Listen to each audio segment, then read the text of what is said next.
নির্বাচন হলে কার সুবিধা আর কার অসুবিধা, এটা নিয়ে কিন্তু একটা রাজনৈতিক অঙ্গনে বিতর্ক আছে।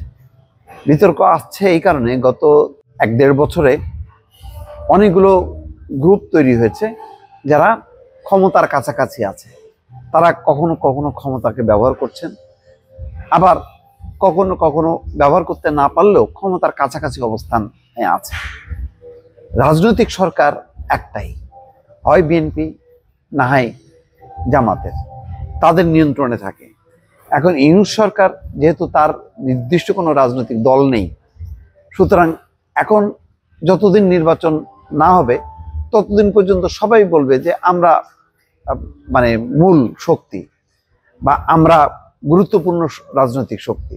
সুতরাং এটাকে তারা দেশের বিভিন্ন ক্ষেত্রে, প্রশাসনে, পুলিশে, রাষ্ট্রে নানান সুবিধা কিন্তু তারা পাবে। যেমন এখন ডক্টর মোহাম্মদ ইউনূস কোনো রাজনৈতিক সংকট হলে চট করে বিভিন্ন রাজনৈতিক দলগুলোকে দফায় দফায় ডাকেন।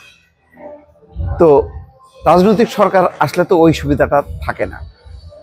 ফলে এরকম একটা বিতর্ক আছে যে কেউ কেউ এই সুবিধাগুলি নেওয়ার জন্য নির্বাচনে আগ্রহী না, কারণ তারা জানে যে নির্বাচন যদি হয় কারা ক্ষমতায় যাবে আর কারা ক্ষমতায় যেতে পারবে না। তো যারা ক্ষমতায় যেতে পারবে না তারা কেন নির্বাচন চাইবে বা নির্বাচনের জন্য জোরে সোরে কথাবার্তা বলবে, এরকম একটা আলোচনা কিন্তু আছে। সেই আলোচনাটা খুব গুরুত্ব দিয়ে এই কথাটা বলতে গেলে একদম সরাসরি সামনে নিয়ে আসলেন আবারও রুমিন ফারহানা। তিনি বলছেন যে জামাত এবং এনসিপি নির্বাচন চায় না, সরকারের সঙ্গে থেকে সুবিধা নিতে চায়। কথাটা এক অর্থে সঠিক, আর এক অর্থে বেঠিক, কিন্তু জামাত ইসলাম মনে করে যে তারা নিজেরাই ক্ষমতা আসতে পারবে।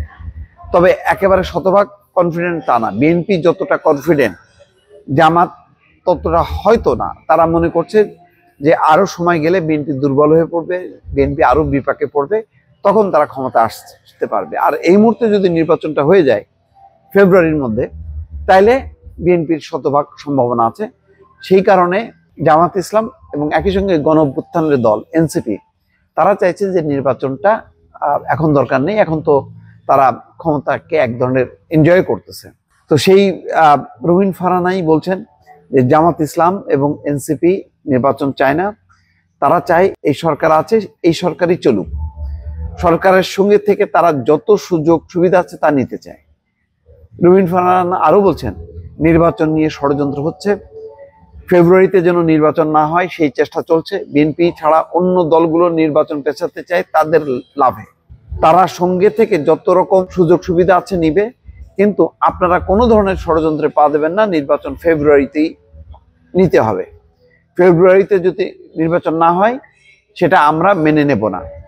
সরাইলে, ব্রাহ্মণবাড়িয়া সরাইলে 2-3টা সমাবেশে তিনি এই কথাগুলো বলছেন। তারেক রহমানের 31 দফা সংস্কার প্রস্তাবটা পক্ষে প্রচার অভিযানের অংশ হিসেবে তিনি এই কথা বলেছেন।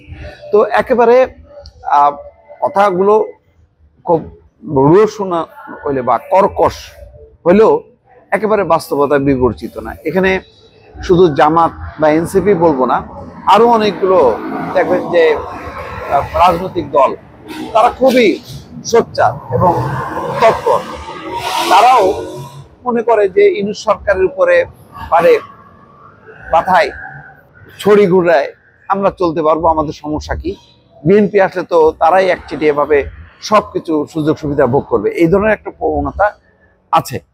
তবে কথা হচ্ছে এই যে নির্বাচিত সরকার ছাড়া আসলে শুধু বিএনপি না, যে এই রাজনৈতিক দলগুলো মনে করছে যে আমরা তো ভালোই আছি, এটা আসলে ভালো থাকা না। কারণ আন্তর্জাতিক মহল মনে করবে যে এই দেশের নির্বাচন করার এই রাজনৈতিক দল, প্রশাসন, সরকার কারো কোনো ক্ষমতা নেই। এই জন্য নির্বাচনবিহীন অবস্থায় দেশটা চলছে। আর এটা চলতে থাকলে এমন অন্ধকারের শক্তি মাথা চাড়া দেবে যে তখন চাইলেও আর নির্বাচন হবে না। সুতরাং নির্বাচনটা জরুরি।